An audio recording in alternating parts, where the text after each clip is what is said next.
ఈ హరీష్ రావు పైన వచ్చినటువంటి సిట్ అధికారుల నోటీసుకు ప్రభుత్వానికి సంబంధం లేదు. సిట్ అధికారుల విచారణలోనే భాగంగా ఈరోజు హరీష్ రావు గారికి నోటీస్ ఇచ్చి విచారణకు రమ్మన్నారు.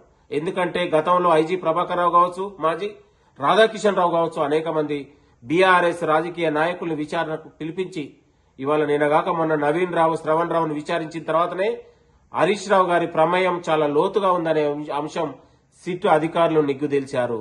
కాబట్టి హరీష్ రావు గారికి నిజంగా 10 ఏళ్లు మంత్రిగా పనిచేసినటువంటి సందర్భం, అనుభవం ఉన్నటువంటి మాజీ మంత్రి హరీష్ రావు గారు మీ యొక్క చిత్తశుద్ధి కావచ్చు, మీ వచ్చినటువంటి నేరారోపణ కావచ్చు, నిజాయితీగా సిట్ అధికారులకు సహకరించాలని కూడా మేము డిమాండ్ చేస్తా ఉన్నాం తెలంగాణ పక్షాన.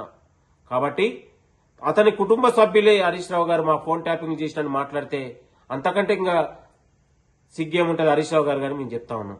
కాబట్టి ఈ ప్రజాప్రభుత్వం ప్రజల కోసం, తెలంగాణ అభివృద్ధి కోసం, తెలంగాణ సంక్షేమం కోసం 10 ఏళ్లలో ఆగమైపోయినటువంటి తెలంగాణ అభివృద్ధి కావచ్చు, తెలంగాణ అన్యక్రాంతమైనటువంటి సందర్భం కావచ్చు, అవన్నిటి కూడా ఈరోజు ప్రక్షాళన చేసుకొని ప్రజల కోసం, తెలంగాణ అభివృద్ధి కోసం, భావితరాల యువత భవిష్యత్తు కోసం ఈ ప్రభుత్వం పాటుపడుతుందనే విషయం మేము హరీష్ రావు గారికి హెచ్చరిస్తా ఉన్నాం.